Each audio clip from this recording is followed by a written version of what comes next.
Okay, good afternoon, everybody. Good afternoon. Welcome to Paul's Monday Market Update, number 194 for Monday, the 8th of September 2025.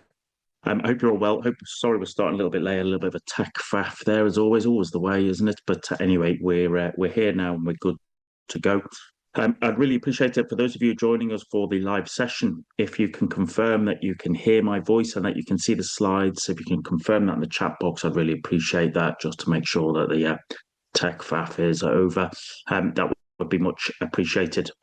Those of you joining us for the first time, the Monday Market Update is just that. It is just me flying through as much as I can cover in the next 30 minutes or so, just taking a look at the strength and weakness within the FX indices, commodities markets, looking at a few charts of interest, and then taking a look at the live markets. It's not a signal service. It's not a trade recommendation. It is literally just a market update here for about the next 20 odd minutes or so. So as always, let's crack on here. As always, you are very welcome here, okay? But just remember that you are always responsible for your own trading decisions.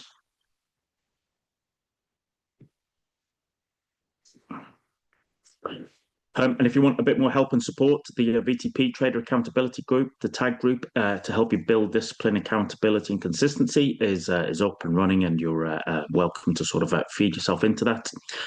You can either join us on that bit.ly code you might see at the bottom, or there is a QR code there if you want to join, or just ping me, and if you've got any particular questions. And if you want a little bit more education this afternoon, I will be running the Active Trades Monday Market Matters webinar, okay, this afternoon, 2 o'clock London time. This afternoon's educational piece will be on trading the 4-hour trend, and you're welcome to join us for that, either on their website or that QR code will take you there.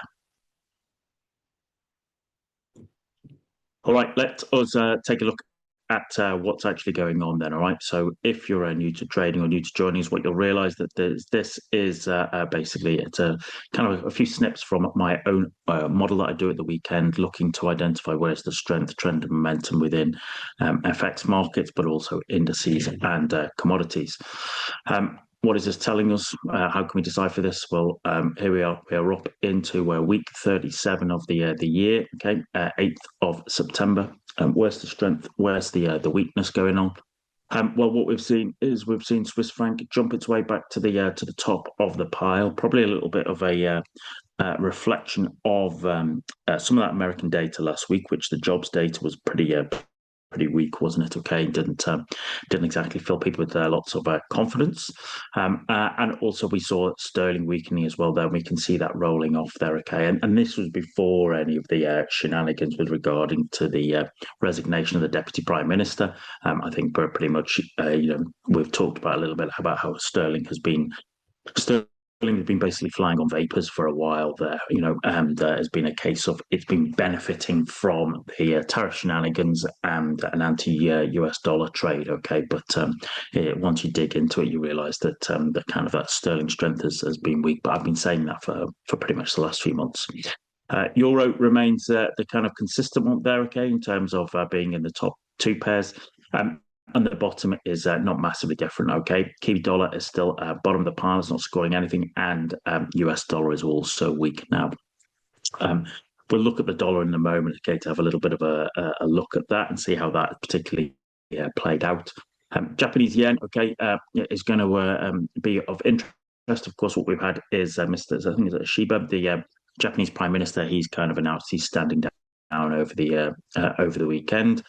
Then we also have political turmoil in France. They've got a kind of a no confidence vote, I think, later on today, if regarding if they can't get their 26 budget through, then the kind of government has decided they'll kind of step down, all right, or take themselves out, which will just induce a little bit of, as I say, a little bit of political instability. So that kind of probably kept euro and yen, those two things, under wraps, okay, which means that dollar has drifted a bit this morning, all right, but we'll look at the live charts in a moment there.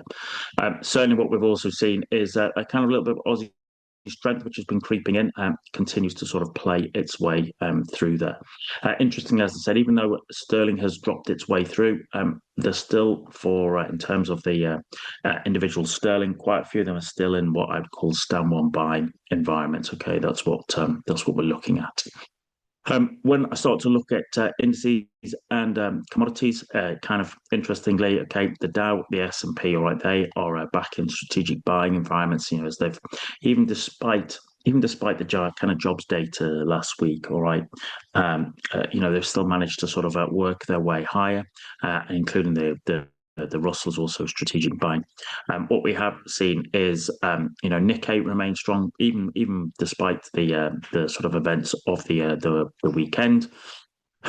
DAX, okay, DAX is of interest. DAX is probably the one that's kind of rolled over, and that is now a tactical short. We'll look at the charts of that in a moment.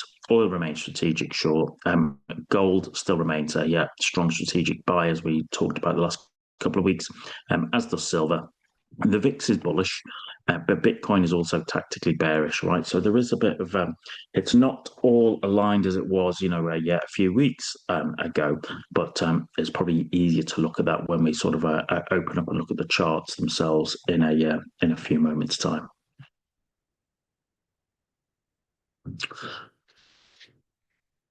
Okay, so as always, just a couple of charts of interest, and you'll find that these are also on my profile on TradingView. Okay, so if you're a TradingView user, you can follow FX Trader Paul on there.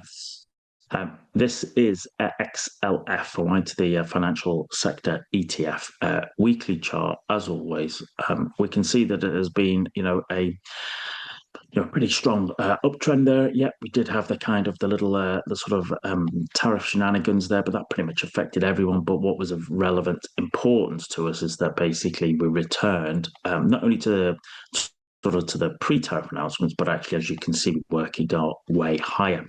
The thing that is of interest to me is that actually last week, what happened was we printed some people would call that a bearish rejection candle, some people would call it a bearish engulfing candle, some people would call it a bearish key reversal candle. You could really call it all three of those. That is like a kind of price action combination there. Now, it's the old saying of one swallow doesn't make a summer. One candlestick doesn't make an autumn bear market. Nonetheless, the reason I was interested in this is one, bearish key reversals on the weekly chart don't show up, as much as you would like. So you want to keep an eye on it. And also, secondly, if you look at quite a few of the American banking stocks, which have also been on great trends, they also either printed kind of bearish inside bars, or they printed as we'll look at spinning tops or dojis for indecision. Okay, so there was a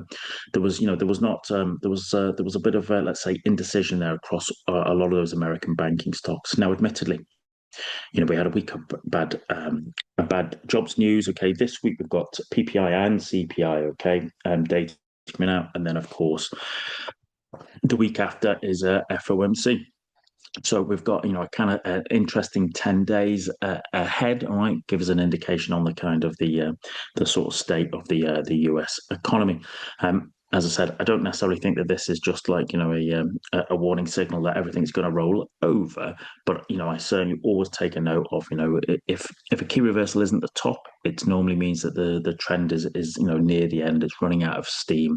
So it's always worth keeping an eye on that. And as I said, we will see whether the data over the next 10 days or so basically sort of changes people's sentiment and views on that.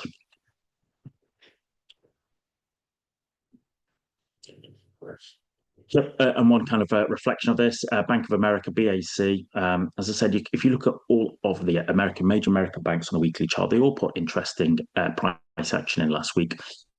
Once again, not massively dissimilar to the XLF chart. Okay, had been an uptrend, had put in a double top there, did have a really steep pullback there. Okay, as part of the shenanigans, but once again, okay, we return to those highs.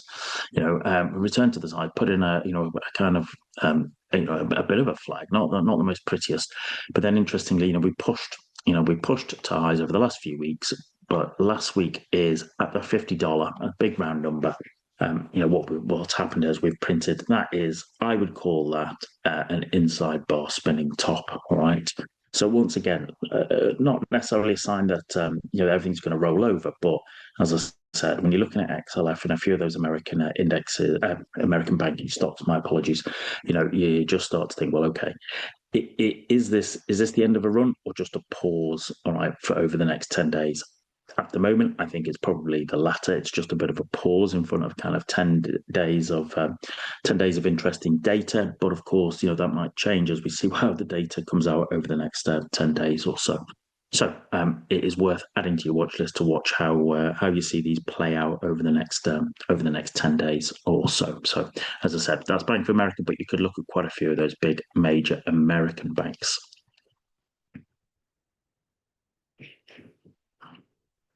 And also, just to show that it's not just American banks, this is Deutsche Bank, okay, on the weekly chart. Those of you who've joined us over the last few years will know that I don't exactly have a huge amount of love for Deutsche Bank, but once again, this is published on my Trading View profile, so you can follow all of these, okay. But listen, it doesn't matter what you think or what I think. You don't want to be fighting a good trend. And to be fair, in the weekly chart, this has been for the most part a really good trend. What starts to get me interested is that once price starts pulling away from the moving averages and starts going parabolic vertical, I'm always starting to get interested, because nothing ever lasts forever, as Echo and the Bunnyman saying. And once again, last week here, even on European banking, we printed that is, it's a bearish engulfing candle, it's a bearish key reversal candle, because we pushed to a new high before rolling over and closing beneath the low of the previous, well, in this case, previous 2 week candle, but it only has to be the previous week candle. So, as I said, once again, one candlestick doesn't make rarely makes the end of a trend, but when you're starting to see these show up across quite a few charts in September, as guys and girls are coming back, the main players are coming back to their desks, I start to sort of, I just take it on board, just start to take a look at it, okay? And I start to be curious about, right, well, what does it want to do? Where's it going? Is that a reflection of just the overall sentiment in global markets, just sentiment about global banking stocks, finance stocks, or is there a deeper story at play, etc.? And of course, remember, we've got ECB later this week. I don't think anybody's particularly expecting a change there, okay, or a further cut from the ECB. But naturally, people will be interested to see how it impacts the statement, how it impacts European stocks in general, but also like kind of European finance and banking stocks. So as I said, you might just want to watch that to see how that plays out. Maybe Deutsche Bank are completely and hugely overexposed to the French economy or something, something like that. Maybe it's just like that. We will, we shall wait and see. Okay, so there you go. So just a few charts of interest, all banking and finance, that you can sort of add to your watch list. But let's switch across to the live markets and let's see what's going on there. Okay, so just bear with me for a moment, and we will switch across to the charts.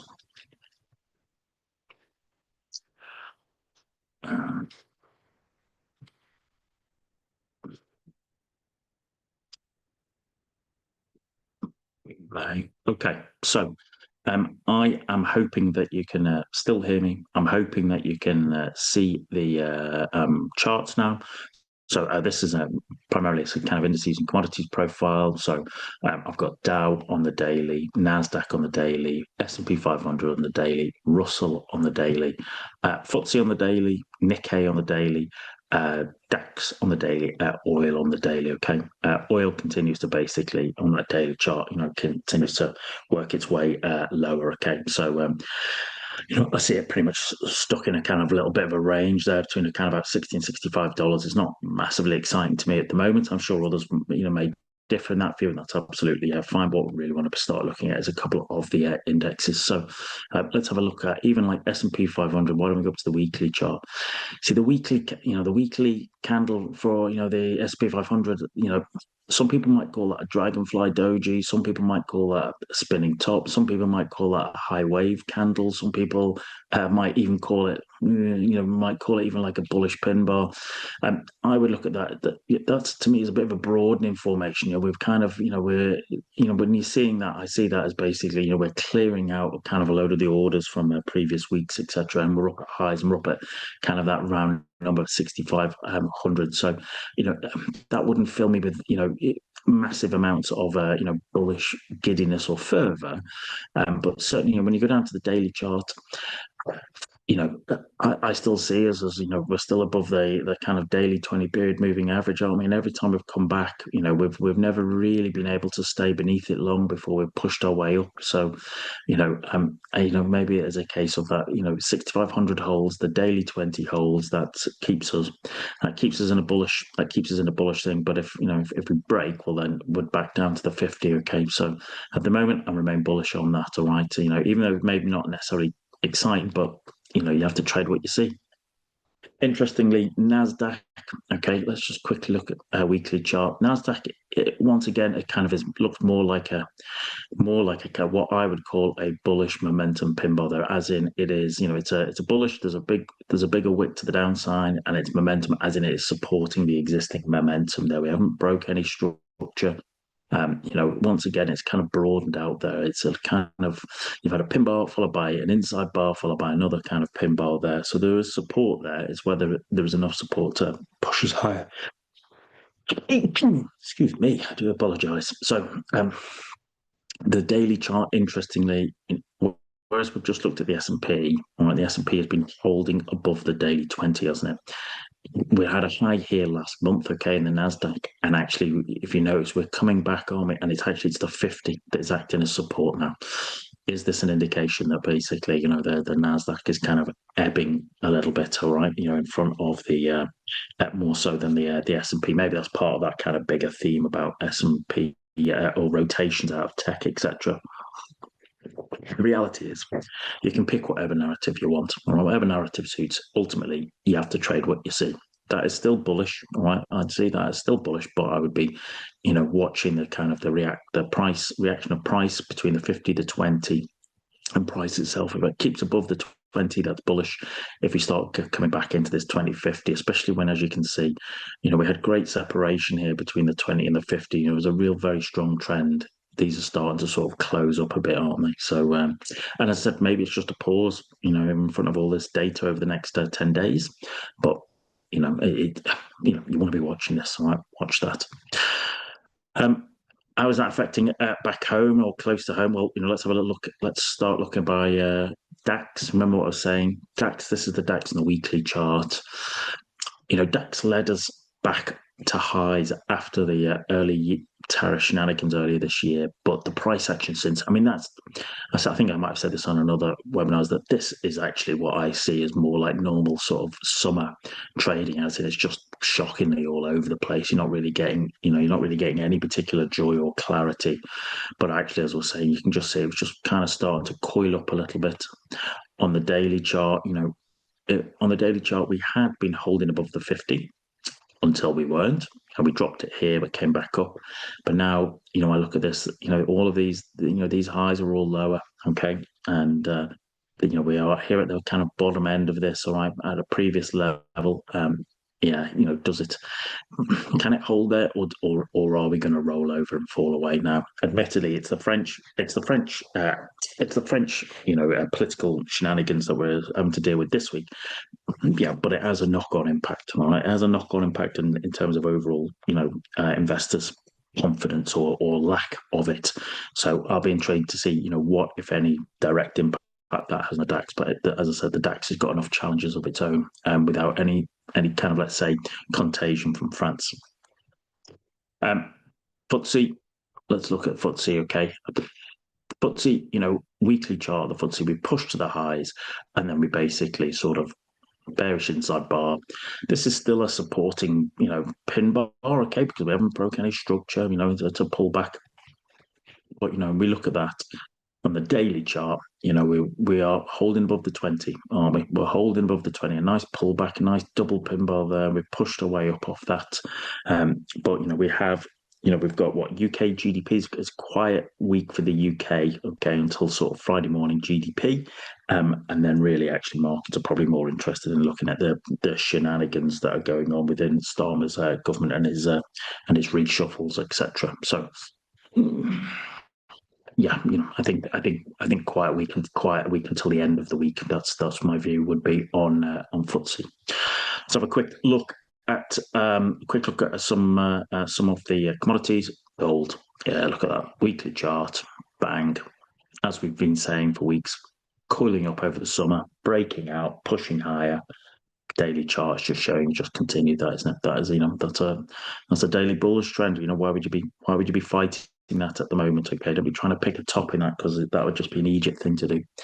Silver weekly chart doing the same, pushed through 40, pushed up to 40, pushed through 40. If I go down to the daily chart, it's holding above 40. 40 becomes that new line in the sand there, doesn't it? That's the way I look at that. 40, that big round number becomes the supporting line in the sand. Bitcoin on the weekly chart, bolts break out, double top, come back to kind of this area, kind of 110, 108. See how we're back at the weekly 20. There's quite a few instruments at their weekly 20, and you have to wonder, is this all coordinated, as I said, in the run-up over the US data over the next 10 days, etc. But my view is still the same. All right, we hold above 110. That's bullish. If we break 110, then 100 is the big number, and that has to be the line in the sand. Okay, so yeah, maybe I know a lot of people will be looking at hoping that that's like a double bottom there at around about that kind of 109, 108 level. It needs to get back up of the 50 to be bullish for me. All right, what we'll do is we'll look at dollar and sterling as always, if we can bring them up. Hopefully, as I said, I'm running so many packages these days and stuff. Maybe it takes a bit of time to think about what it wants to do. All right, but hopefully it'll be a bit quicker than it was last week, etc. And we can update, and then we'll have a little look at the what's going on with the dollar and stuff. So it's entirely my fault, just running far too many packages at the moment and stuff. But there we go. Come on, there we go. All right, so here we go. My dollar profile. So dollar index on the weekly, which we'll come back to. Aussie dollar daily, Kiwi dollar daily, Euro dollar daily, dollar CAD daily, pound dollar daily, dollar yen daily, dollar Swiss franc daily. Okay, and then as I said, dollar index. I'm intrigued by dollar index. Okay, we know we've been in a great trend, but just look at this for the last few weeks. You've got three bearish pin bars there, haven't you? Kind of 97.50s holding as support, and then you've got the kind of weekly 20 acting as dynamic resistance there, isn't it? And it's just squeezing it. And once again, maybe that's why we're seeing finance and indexes sort of just pausing. Okay, waiting until we see the date in the FOMC. But maybe that's what we just need to wait for. Okay, unless something happens that basically crushes that. If we go down to the daily chart, hopefully you can see that that's now almost what's that 5 weeks getting towards 6 weeks, between 97.50 and 98.50. 100 point range there on the Dixie. All right, just looking at see where that is. And if you're a range trader, you're loving that. Okay, if you're looking for a trend, well then there ain't a trend in that. So you're having to basically wait and watch and sort of and let the market do its thing. Okay, so and then you're looking at, well, actually, how is that impacting everything else? Well, as we said earlier, we can see that Aussie dollar strengthening against dollar, even Kiwi dollar, which is bottom of the pile, has managed to put in a little bit. Okay, Euro dollar, dollar against Canadian, okay, which is kind of interesting, right there, and because there was a huge amount of focus on Friday about the US non-farm payrolls, and rightly so, because those numbers were low. But it kind of obscured at the same time the Canadian job numbers came out, and they were equally shocking. In fact, I think here we go. I'll probably get crits. I think they might have even been a negative number if I can remember off the top of my head and stuff. So, you've got basically dollar against Swiss franc. Remember, Swiss franc's now gone to the top of the STAM. Dollar against Japanese yen is a bit messy, all right, but it's you might say that's still in a bit of a sideways range. Cable we'll look at in a moment. So, dollar is weakening against some of these, let's say, risk-on currencies, but also they're kind of against the Swiss franc, all right, but the dollar index is going sideways itself. So as I said, if you're looking for a very clear trend, that clear trend isn't there at the moment. And welcome to trading. That's what I can say. All right, so let's have a little look at sterling. Sterling had some strong moves this morning, but decided to sort of not give me any particular. Well, I think I got one short on this morning, okay, and stuff by my rules and stuff. So, but there were some nice moves in sterling. All right, there this morning. Listen, cable. Look at that cable on the daily. I think it's not terribly exciting there, is it? There's a whole mishmash going on there over the last, what's that, 3-4 weeks. Nothing really to get terribly excited about. Okay, if you look at that on the weekly chart, what I see on the weekly chart is there's lots of wicks to the downside being held up above the weekly 20. Okay, so you're still bullish. My bias would still be bullish, but as I said, once you get down to the daily, you're a bit. There's nothing really terribly joyous there at the moment, is there, at all? All right, nothing really to sort of want to get your teeth into if you're looking for, let's say, longer term swing trades. Pound against yen. So, kind of interesting that pound against yen on the daily, we have 200. All right, the 200 level is above us. The 50 is still holding support, but to me, it looks like we're squeezing between 200 above and the 50 below. But yeah, we did gap up a bit this morning because of the announcement from the Japanese PM.